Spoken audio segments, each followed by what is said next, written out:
In this video, we're going to discuss how to conduct sprints for IT development teams. Most of the content of this video will be based upon the description of sprints as contained in the 2020 Scrum Guide. And to avoid confusion, I'll be using the same vocabulary as contained within the Scrum Guide. The aim of this video is to provide an additional resource for Scrum Masters to identify their coaching objectives for the teams that they're working with in order to optimise their progress of sprints. For that reason, the content is delivered from the perspective of the Scrum Master, and in addition to the descriptions contained within the Scrum Guide, I'll provide additional tips that I've learned experientially through my experience of working as a Scrum Master. The scope of this video will cover a brief overview of the iterative development process to provide context for the sprints, and I will then go on to discuss in more detail the sprint itself and the Scrum events that are contained within it. These events provide a minimum set of meetings which enable the team to self-organise around the progress of the sprint and the work contained within it, and also to engage in continuous improvement. Sprints are Scrum's iterative time box for the development of complex products.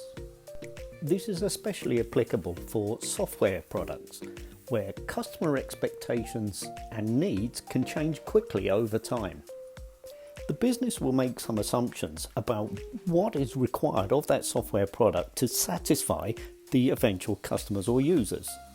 But in the fast-changing VUCA world within which we operate, we need some way to test those assumptions so that we can shape and adapt the product to make sure that we maximise the customer value.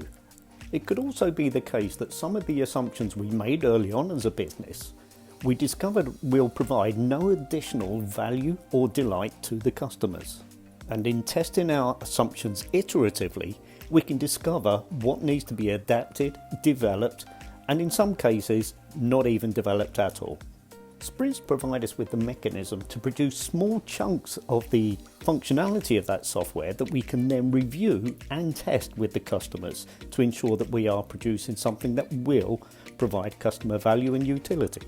So, borrowing a phrase from Jeff Patton, the author of the book User Story Mapping, sprints allow us to build to learn and plan to build less.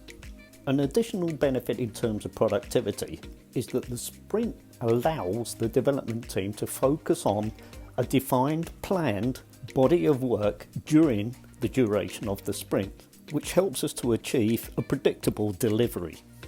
The focus on getting things done during the sprint in line with the definition of done, in tandem with lean thinking, allows us to eliminate waste and thus enhance productivity more. These factors, and with the business and Scrum teams working together towards short-term iterative sprint goals aligned with longer-term product goals, help to create the right environment for a sustainable pace of product development. Moving on to the Scrum team itself then. The Scrum team is comprised of the roles of Product Owner, Scrum Master and the development team. The team as a whole is responsible for delivering an increment of value within each sprint. The Product Owner functions as the business interface for the team, engaging in most of the conversation with the business, which helps to isolate the team from unnecessary interruptions so that they can concentrate and focus on delivering the product increment. The development team delivers the product increment and focuses inwardly on improving their technical excellence to maximise productivity and quality. The Scrum Master, as the subject matter expert for Scrum and Agile, coaches the development team and the product owner on their roles, and also coaches the business to help them understand what's helpful and what's not helpful in terms of optimising incremental product delivery. Now finally, we can discuss the Scrum events, the sprint itself and the 4 events that are contained within it: sprint planning, the daily Scrum, sprint review and the sprint retrospective. The sprint itself is a time box container within which fit the other Scrum events and also the body of work that the team commit to produce the product increment for that sprint. And sprints occur at a regular cadence of anywhere between 1 week and 4 weeks, but should not exceed 30 days for a single sprint. A sprint is deemed to start immediately upon completion of the previous sprint. The sprint commences with the sprint planning session, which is the first event of the sprint, and on every day after that, until the end of the sprint, there is a daily meeting called the daily scrum. The sprint closes with the sprint review, and finally the sprint retrospective for the scrum team itself. Let's look at these in more detail now, to get a view of the conduct of a sprint. The sprint opens with the sprint planning meeting. Inputs for the sprint planning meeting include a sprint goal, which is brought to the meeting by the product owner, especially for teams that have a product that can be developed incrementally. Secondly, the team should have a good idea of its capacity for that sprint to carry out work, which will include elements of any planned time off, public holidays, etc. And thirdly, we would like a prioritised backlog consisting of backlog items that have been refined to a status of ready by the team and the product owner. And when we say ready, that should indicate that there is a common shared understanding between the product owner and the development team of what needs to be developed, and also that the development team contains the knowledge and capabilities required to develop the solution for that need. It can be useful to conduct sprint planning in two parts. The first part being the commitment of work to the sprint, and the second part, the development of the plan. The team should not attempt to commit to 100% of its capacity, especially if the team is new to Scrum and has not yet matured in its identification of its capacity or its estimation of the backlog items. A good rule of thumb could be to commit to some 80% of your capacity and to review in succeeding sprints and retrospectives about whether that percentage is actually correct for the team. The team should commit backlog items one by one until they reach a point where they feel they have reached that estimated capacity. Ideally, the team want to have been coached so that they become more T-shaped development members of the team. So the commitment for the sprint is team-based and not based upon individual assignments where we have siloed skill sets within the team. If that commitment of work does not achieve the sprint goal that the product owner has brought to the sprint, then the sprint goal can be negotiated between the product owner and the development team at that time.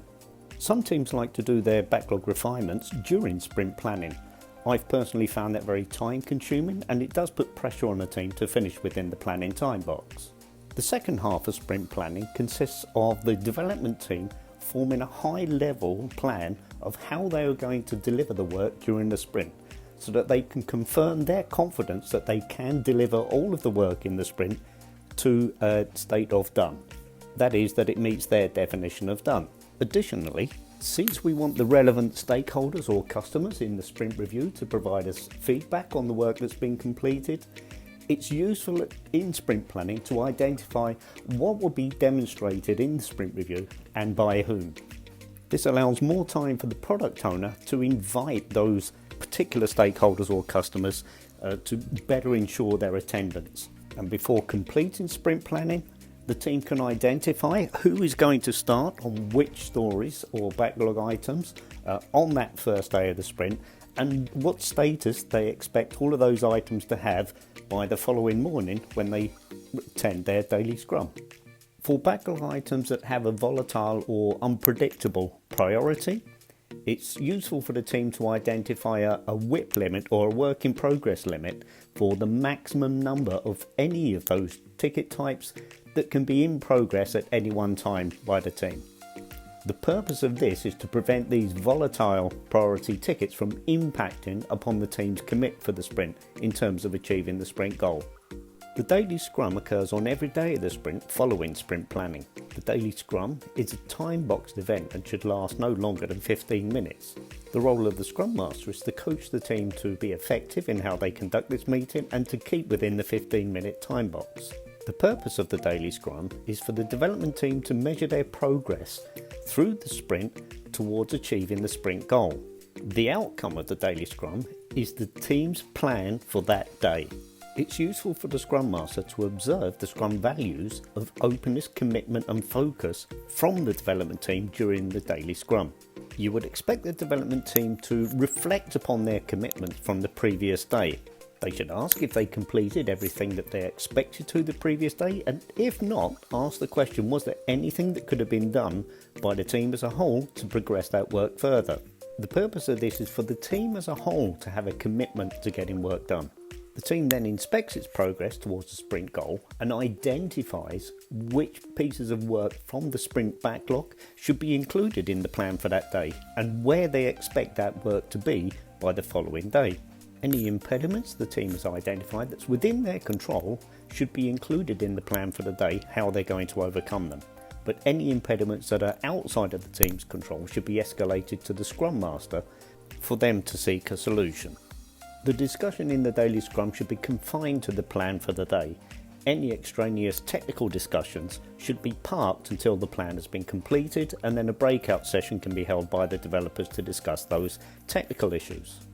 I found it useful for the development team to include any lessons they learned from the previous day with the rest of the team, and also to share any successes. The daily scrum should be held at the same time every day because this reduces complexity for the team. The sprint review is the team's opportunity to get feedback on the work that's been completed during the sprint. The Scrum Master can assume the responsibility of arranging the sprint review, but since the product owner is the business interface for the team and has the most regular discussions with business stakeholders and customers, it makes sense that the product owner will arrange the sprint review and invite the relevant stakeholders and customers to that event.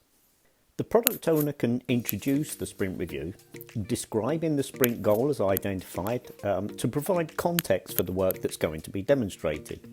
The greatest value in the sprint review is the feedback provided by stakeholders and customers. This should help to confirm that the work we're demonstrating is fit for purpose and does satisfy the end users. This is also an opportunity to identify any enhancement to the work that's being demonstrated and potentially to deprioritise some work that we had planned that actually provides no value or delight to the customers or stakeholders. This feedback can shape the priority of the backlog as an input to the next sprint planning session. If the development has faced any organisational constraints or other significant problems to their development during the sprint, relevant members of management or the organisation as a whole can be invited to the sprint review to receive this feedback, especially where these constraints are going to impact future productivity in upcoming sprints. Now, if the sprint review is the opportunity to inspect the work of the sprint, the final event of the sprint is the sprint retrospective, which is the Scrum team's opportunity, the product owner, Scrum Master and the development team, to inspect themselves and how they work together as a team. The entire team is required to attend the sprint retrospective. One approach for conducting the sprint retrospective is for the team as a whole to reflect upon its progress of work during the sprint. Some examples would include: how did they estimate their capacity in the sprint? Was that accurate, or do they need to refine that? How about their commitment of work to the sprint in terms of trying to keep to that 80% capacity of work committed at the start of a sprint? It should be borne in mind that this is a learning opportunity for the team to identify how they can perform better in upcoming sprints. So in terms of the sprint planning, what went well, what could they have done better, or what would they do differently going forwards? The same applies to the daily scrum and their attendance of that during the sprints. Did they manage to keep to the 15-minute time box? Was their focus on reviewing their plan from the day before and on the current day's plan? How did they actually manage the progress of work through the sprint to ensure that they did complete everything during the sprint? In the same way, the team is trying to identify how can they do this better in upcoming sprints? How can they improve on how they use the daily scrum?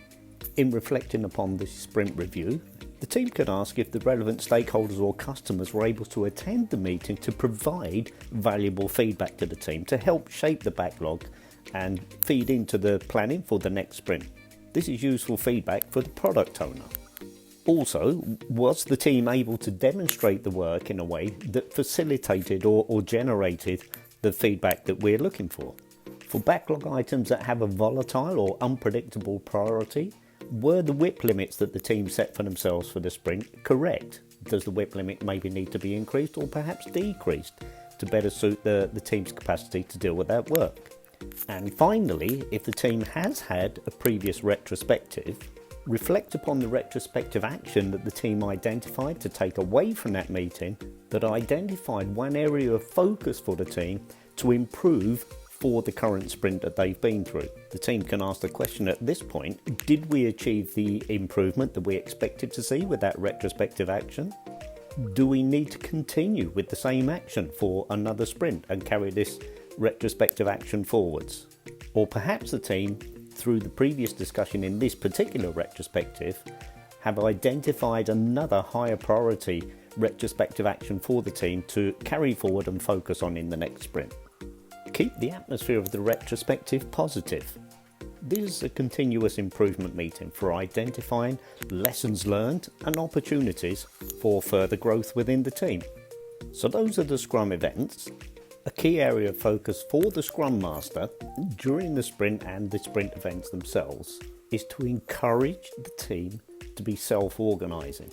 That is to say, having committed to a body of work for the sprint, that the team will make its own decisions and self-organise around getting all of the work done during the sprint. More detail is contained within the Scrum Guide 2020, but we need to bear in mind that we are not talking processes and methodologies here. We're talking about people. So different Scrum Masters will have differing approaches depending upon the individuals that make up that team. So we should bear in mind that as Scrum Masters, although we're regarded as the experts of Agile and Scrum, we're also on a continuous improvement journey.